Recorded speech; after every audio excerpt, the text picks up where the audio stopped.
see every single day a person prays to HaKadosh Baruch Hu for a lot of different things. If you go to synagogue, in the morning you pray, and you ask HaKadosh Baruch Hu to give you more. Not just more money, not just more food, not just more things of this world that are physical, but rather more Torah that will give you more clarity, more purpose, more tools. But if you don't use it, then you'll be left worse than what you started with. Why? Rav Shvadron Alav Shalom said this parable. He said there was once a person that needed money to help his daughter get married. And although he was a little embarrassed, and although he was a little uncomfortable, he decided to call one of the people in the community that was known to be someone that loved to help. And he calls him. He says, Zalman, yes, it's David. Oh, David, how are you? Good. How's your kids? Beseder, David. How are you? You okay? You need something? How are you feeling? Beseder, David. Is that what you called me to see how I'm feeling? How my kids? Well, he's still embarrassed. Well, David, you okay? Everything's okay by you? Yes. What can I help you with? Well, Zalman, I need to wed my daughter, and I was wondering if you're willing to lend me 300 rubles. Sure, David. Of course. Just come to my office today at 12 o'clock. Fantastic. Thank you, Zalman. Thank you, David. So, the day goes on. 12 o'clock shows up. Zalman is waiting in his office with 300 rubles. A hefty sum, but nonetheless, he loves his fellow and wants to help him. But as you would have it, David never shows up. Not at 12, not even at 12:30. And Zalman is a very busy person. He can't just wait there forever. After waiting for him for 45 minutes, he has to leave the office, but he tells his assistant to note it if David shows up. Later that day, he finds out from his assistant that David never showed up at all. Strange. Why would you ask if you're not going to show up? But the next morning at exactly the same time, it's 6:30 in the morning, Zalman is already up, ready for the day. And he gets a call. And who is it? It's David. Zalman? Yes. It's David. Oh, David, what happened to you yesterday? Oh, things happen, but I was wondering if you could help me. Yeah, sure, what can I help you with? Is everything okay by you? Yes, it's okay. Are your kids okay? Yes, they're okay. Your weather by you is okay? Yes, you didn't call me for the weather or for my kids. What did you call me for? Yesterday you called me and you didn't show up. Well, that's the thing. I didn't show up, but I still need the money. Would you be so kind and be willing to lend me the 300 rubles that I need to wed my daughter? Sure, David. No problem. At 12 o'clock, I'll be waiting for you. Oh, you're fantastic, Zalman. Thank you. I look forward to seeing you. Well, 12 o'clock comes. Zalman is waiting at the office. And David does not show up. Not at 12 or 12:15. Not even at 12:45.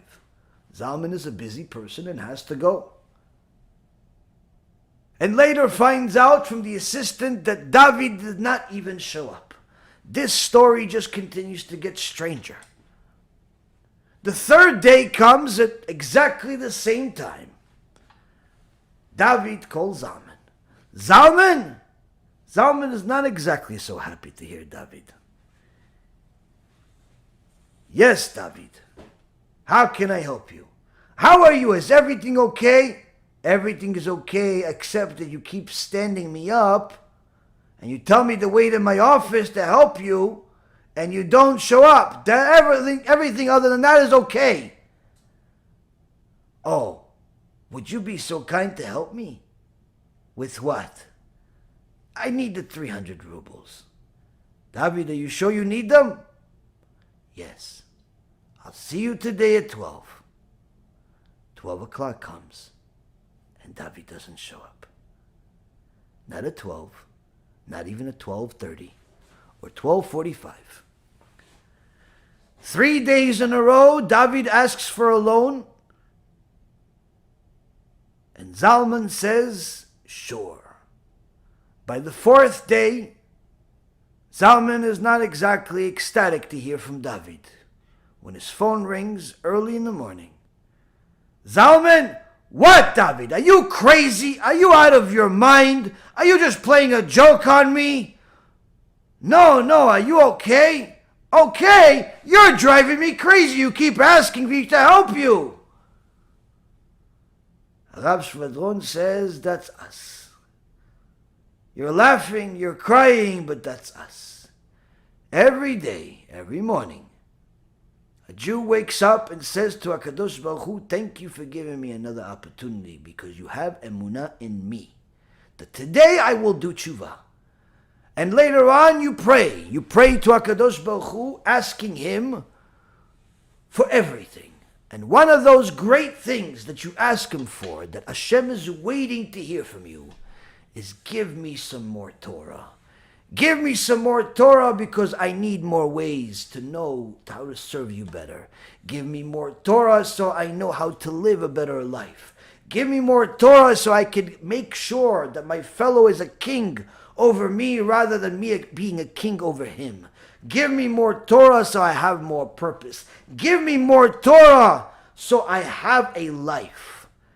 And HaKadosh Baruch Hu responds and he says to us, you got it. You got it.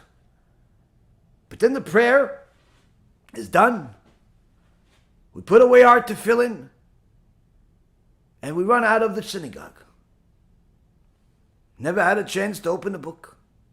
Didn't manage a schedule in a fashion where we learn in the morning. We figure we'll do it later. And later comes, it's still nothing. And not even later that evening. Because you're busy. Eating and working and calling and living. And forget that you need instructions for all of that. And the day is over. And we start the next day.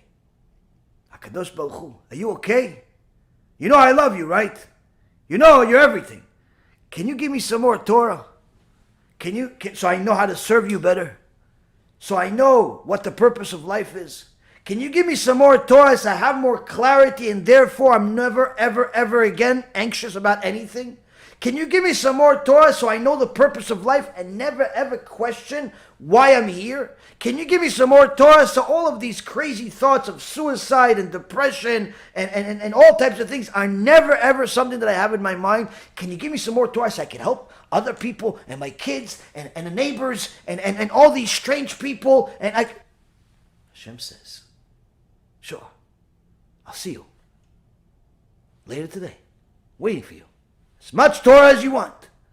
And HaKadosh Baruch Hu gives all types of extraordinary Torah thoughts in the hands of the angels that are waiting for you. The minute you open that Gemara, the minute you turn on that shiur, the minute you put more of your life into the Torah than you do into your sandwich, into your job, into your car, into everything else out there.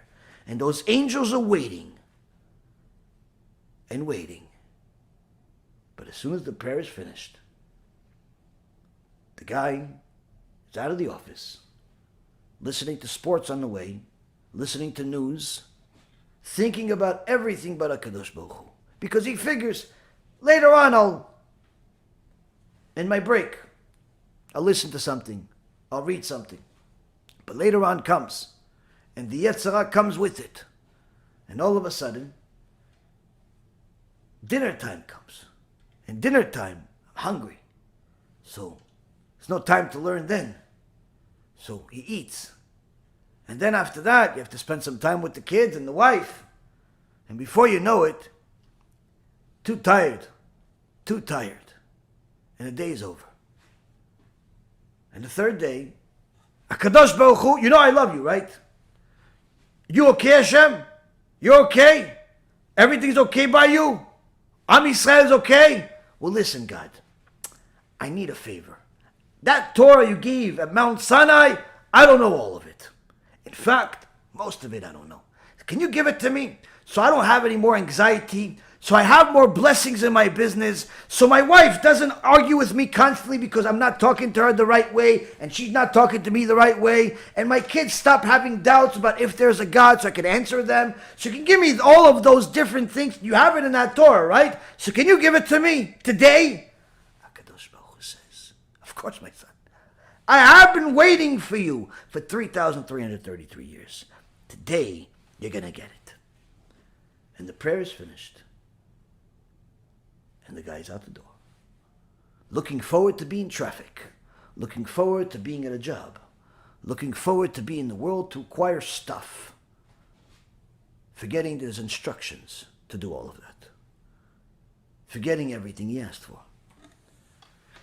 And day after day, HaKadosh Baruch Hu that loves us much more than we could ever love him, waits and waits only to hear us again ask for more, but forsake ourselves by simply not being there to receive it. So yeah, he does love us a whole lot more than we could ever love him. Perhaps it's time we not only work on loving him more and loving our fellow more, but perhaps it's time to realize that by loving him more and loving our fellow more, we'd end up loving ourselves more, because all of it benefits us more than anyone else. Baruch Adonai Leolam. Amen v'amen.